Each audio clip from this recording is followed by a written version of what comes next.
خداوند فرمود ای زن ترا فریدم تا مردانی پارسا و پهلوان به وجود آوری، در آغوش پرمیر خود پرورش دهی تا به یاری آنان راستی را ترویج و ناراستی و ناپاکی را از جهان برافکنی.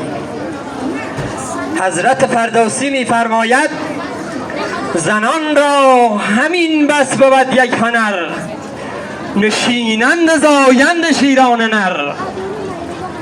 زنانشان چنینند ایرانیان، چگونند گردان جنگاوران.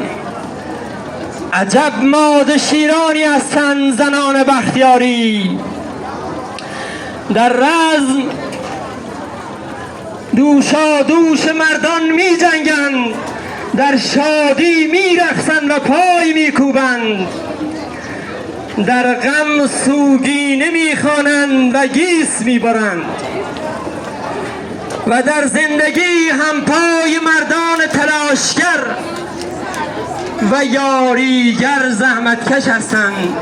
در همین حال سرپرستی و تربیت فرزندان و خانگستری را عهده‌دار هستند.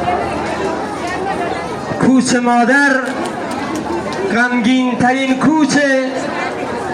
کوچهای دوران است. مادر که می رود انگار تمام شهر خالی می شود. عمه بزرگوار ما حاجی خانم بیبی طلای داودی حلقه وصلی بود بین نیاکان و اجداد ما و نسل امروزی. این زن پارسا، این زن زحمتکش، مهربان و مردمدار بود و 8 فرزند شایسته حاصل عمر ایشان بود. بیبی همسر ادیبی سخنور، شاهنامه‌دان، شاهنامه‌خوان و شاهنامه پژوه، روانشاد زنده‌نام حاج فرامرز داودی فرزند هاجری عسکر بود. بیبی همسر پسرعموی خودش بود. بیبی نوه حاج دوتلی، شخصیتی شایسته و برجسته ایلی و ایلیاتی بود.